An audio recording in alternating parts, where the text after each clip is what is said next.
महत्वपूर्ण सवाल आपने पूछा है, मैं आपको बहुत बहुत धन्यवाद देना चाहूँगी इसके लिए। तो कैसा है कि कैंसर एक पूरी जर्नी है, एक इवेंट नहीं है।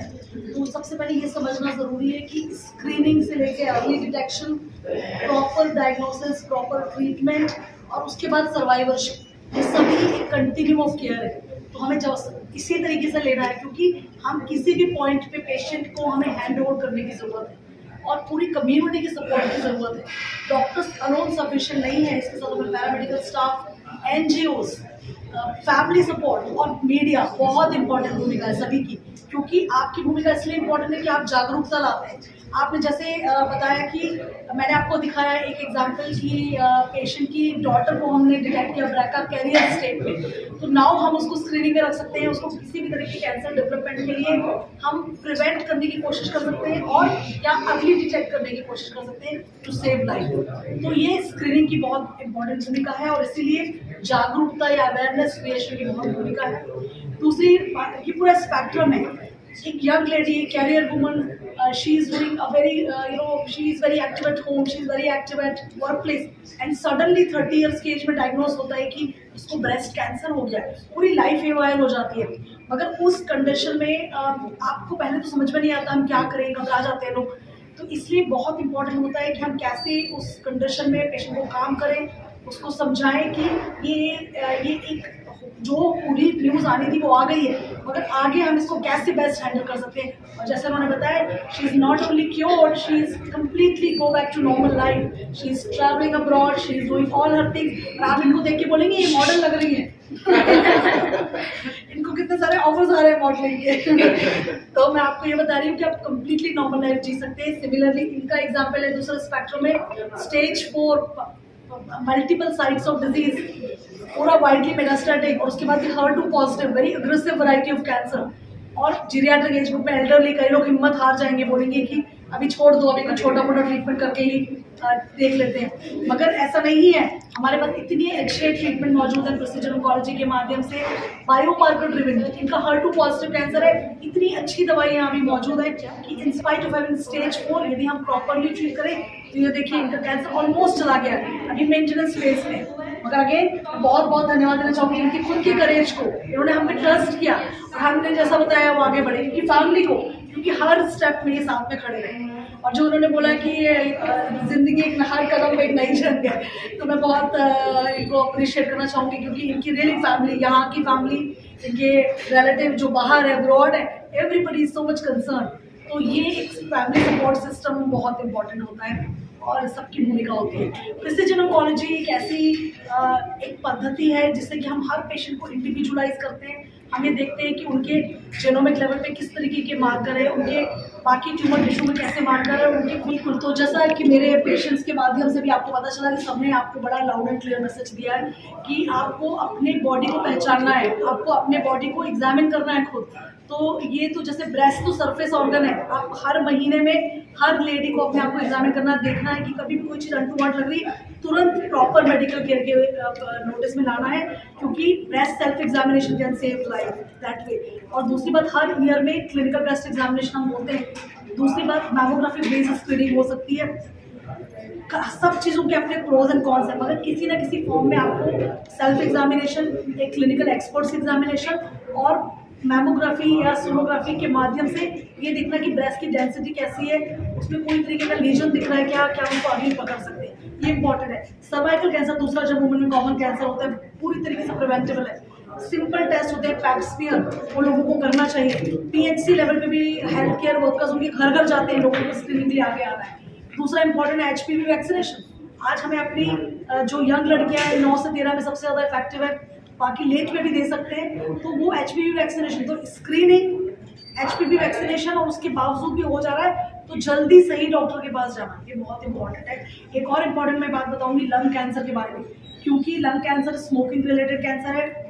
मेजॉरिटी ऑफ टाइम स्मोकिंग से होता है, मगर बहुत लोग पैसिव स्मोकिंग, वो बेचारे खुद स्मोकर नहीं है, मगर क्योंकि तब इतने लोगों के अराउंड में जो पैसिव जो स्मोक करते हैं, तो पैसिव स्मोकिंग का भी इफेक्ट आता है, पोल्यूशन का भी इफेक्ट आता है। हमें मालूम है हमारी कैपिटल दिल्ली में कितना पोल्यूशन लेवल है, बाकी जगहों पे भी इतनी गाड़ियाँ हैं, इतनी फैक्ट्रीज हैं, तो जो पोल्यूशन एयर लेवल है, इवन गांव में हम बोलते हैं हवा तो अच्छी है मगर चूल्हा स्मोक स्टिल प्रेवलेंट। ये सारी चीज़ें कुल मिला के कैंसर के बनने में वो सिनर्जी करती है। तो हमें कैंसर की स्क्रीनिंग लंग के लिए भी करनी है, और ये नहीं सोचना है कि कोई वुमन है और वो नॉन स्मोकर तो उसको लंग कैंसर नहीं हो सकता। मैंने कितने पेशेंट को देख रही हूँ जो अर्ली एज में नॉन स्मोकर, उनको लंग कैंसर भी हो रहा है। तो ये भी स्टिग्मा है कि वुमेन है तो सिर्फ ब्रेस्ट या गायनिकोलॉजिकल होगा, ऐसा नहीं है, वो सभी को हो सकता है। सिमिलरली मैन को भी ब्रेस्ट कैंसर हो सकता है, 1% नहीं होता तो हो सकता है।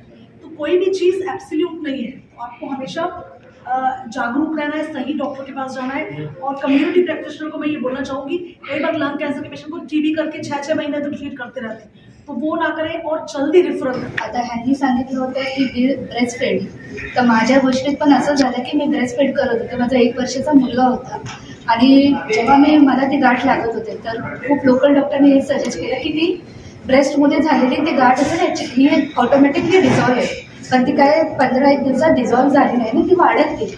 तेव्हा माझी FNAC झाली आणि त्याच्यात कन्फर्म झालं की डॉक्टर कार्सिनोमा झालं. माझं आयुष्य लाईक की ब्रेस्टची फिडिंगची गाठ असून ते डायरेक्ट कॅन्सर डिटेक्ट झाले. आणि हे म्हणत होते की आपण ब्रेस्ट फिडिंग नाही केली. पुन्हा 1 वर्ष बाळाला दूध देत होते तरीसुद्धा मला हे झालं की आम्ही वर्किंग असून मी घरात वर्क फ्रॉम होम घेऊन पोरांना दूध पाजत होते तरी ते मला असं झालं. पण अल्टिमेटली मला खूप चांगला देवाचा सपोर्ट बोला, डॉक्टरांचा सपोर्ट बोला आणि अपोलो हॉस्पिटलचा सपोर्ट बोला. मला खूप चांगला यांचा अनुभव भेटला की हे भरपूरच चांगले नाही. आणि सगळ्यात मोठी ट्रीटमेंट म्हणजे किमो. लोक क्रिमोलाच घाबरतात आणि मी खूप फॉर्च्युनेट आहे की मला ह्यांच्या थ्रू ती ट्रीटमेंट भेटली आणि ह्यांच्या थ्रू त्याची ट्रीटमेंट माझी चालू झाली. मला असं वाटलंच नाही की माझे केमो एवढे हार्ड आहेत, एवढे पेनफुल आहे. मी लोकांना सांगायची नाही माझे केमो इतके पेनफुल गेले नाही, जस्ट बिकॉज ऑफ मॅम त्यांनी काय ते त्यांचं प्रोसिजर प्लॅन केला माझ्यासाठी की हा भरपूर चांगला जेवण वगैरे कसं टाईप. इवन डेली डॉक्टर येऊन बोलायचे नाही एक खाते एवढे प्रेशराईज कर की हां प्रोटीन इंटेक कसं घ्यायचं, किती लागणं, हे बारीक गोष्टी ह्यांच्या ग्रुप टीमनी मला खूप सपोर्ट केला की कसं राहायचं, कसं खायचं, कशी ट्रीटमेंटला सामोरं जायचं. आणि इकडे ॲक्च्युली फॅसिलिटी भरपूर चांगल्या आहेत की ऑन अँड ऑफ म्हणजे लगेच तुम्हाला ट्रीटमेंट भेटली जाते. माझा हिमोग्लोबिन काउंट कमी झाला तरी मॅडमने लगेच सांगितलं की नाही लगेच ॲडमिट हो, लगेच आपण हिमोग्लोबिन काउंट वाढवूया. आणि मॅमने तसंच केलं की माझा हिमोग्लोबिन काउंट एवढा चांगला वाढवला की मला लगेच पुढच्या ट्रीटमेंट घेता आलं. यांचं कसं क्विक रिस्पॉन्स आहे आणि क्विक डिटेक्शन. आपण काम मी सांगणार की काही झालं stay positive, stay strong, don't ever estimate your self की काही प्रेशर घ्यायची गरज नाही, काहीच नाही. स्ट्रेस घ्यायची काहीच गरज नाही आहे. तुम्हाला फुल लाईफ आपली जगायची आहे. ते की खूप छोट्या मुलाला असू दे, माझ्या नाही एल्डरली कुणालाही झालं तरी घाबरतं. कारण आता सायन्स एवढा ॲडव्हान्स झाला आहे ना की हे कॅन्सर पण आपल्याला असं कॅन्सर म्हणून नाही बघायचं. एक छोटा मोठा डिसीज आहे, होय आपण ह्यातनं बरे हो, आपण ह्यातनं बाहेरच निघूया, आपल्याला स्वतःहून पॉझिटिव्ह राहणार. आणि मी सांगेन की खरंच माझ्या गोष्टी झाल्या, लोकल डॉक्टरने मला मिसलीड केलं, तसं इतरांची गोष्टी होऊ नये म्हणून मी सांगते की लगेच तुम्हाला काही वाटेल तरी खूप चांगल्या डॉक्टरकडे जा. आणि मी तर सांगेन की केमोसाठी बेस्ट आहे की नॉट ओन्ली केमो, कॅन्सरसाठी बेस्ट अँड बेस्ट तुम्ही ज्योतिष मॅमकडेच की तुम्हाला भरपूर चांगलं. इथे आल्यापासून ना म्हणजे थोडी गाठ आली होती ती, तेव्हा जरा वाढत मग मोठी झालेली. त्या यांची ट्रीटमेंट घेतल्यापासून ते चांगले झालेले. म्हणजे आपण पण म्हणजे साथ दिली पाहिजे ना खाण्यापिण्याची. गोळ्या खाल्ल्यावर जरा आपल्याला वाटतं नको खायला हे करायला, पण तरी पण आपण साथ दिली तरच ते हे करतात. हा असं म्हणजे साथ दिली पाहिजे डॉक्टर लोकांना. पण ज्योती वाजपेयीने ना खूप म्हणजे हे केलेलं, आईसारख्या भेटल्या त्या, म्हणजे ठीक केलं असं. म्हणजे आता बरं वाटतं. माझ्यासाठी म्हणजे माझी 2 मुलं आहेत, सुना आहेत 2, म्हणजे नातवंड आहेत, 2 लेकी आहेत, नाती आहेत 6. सगळ्यांनी साथ दिली व्यवस्थित. म्हणून मी याला वमनला होते तिकडं, मला असं झालं म्हणून मी इकडे आलेले. ते बोलले तिकडे गेले तरच तुम्ही चांगले व्हायचे.